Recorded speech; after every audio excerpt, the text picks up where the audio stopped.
Cities and states around the country are preparing for a huge surge in mail-in voting ahead of the November election to help prevent the spread of COVID-19 at polling places. Now everybody's asking how America will respond to this big change in our voting habits. Hi, I'm Eric Hamilton, a science writer at UW-Madison, and this is Badger Talks. Today we're talking about all things mail-in voting, how it works, how officials are coping, and what it will mean for the election. Our guest today is Barry Burton, a professor of political science and director of the Elections Research Center at UW-Madison. Barry, thank you for joining us. Glad to be here. So Barry, can you walk us through some of the pros and cons of mail-in voting?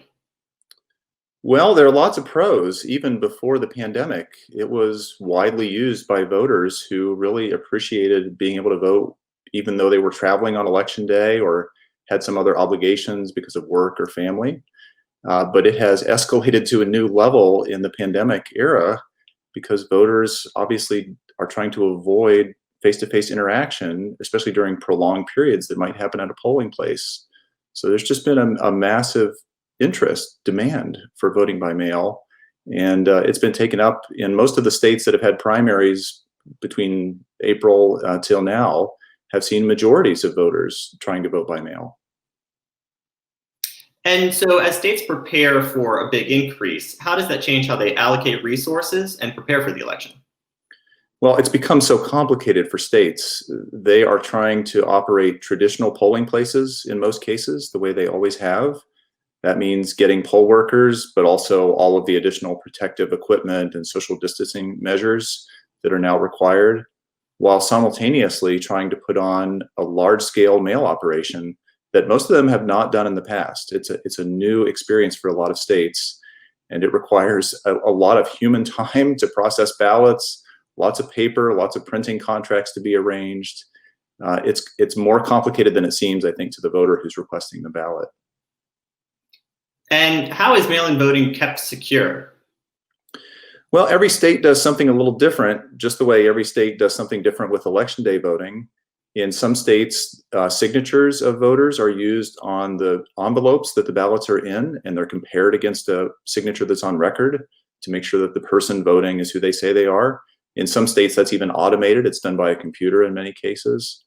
In other places, including Wisconsin, there's a voter ID requirement that's thought to add security to the process, or a witness requirement. And many states are now implementing what are called intelligent mail barcodes that allow ballots to be tracked by both the voters and election workers, just the way you track a package that's coming to your house.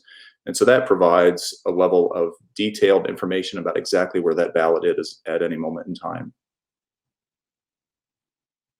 So we saw some hiccups in the spring. If there's a big increase in mail-in voting for the November election, will that delay the final election results? I think we all need to be prepared for a different set of expectations in November.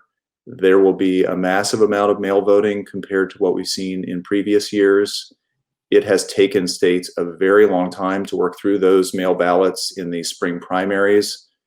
In some states, they are still counting ballots. In California, it took well over a month to get through those ballots.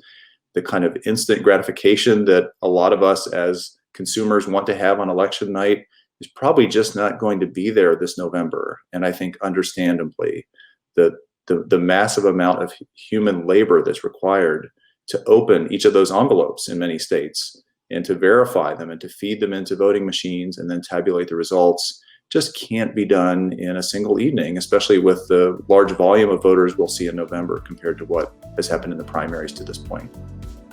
It's good to keep our expectations in check. Barry, thank you so much for joining us. Oh, it was great to be with you. If you've got questions, comments, or suggestions for us, you can email us at covid19update@uc.wisc.edu. And for more information, you can visit covid19.impact.wisc.edu. I'm Eric Hamilton, and this is Badger Talks.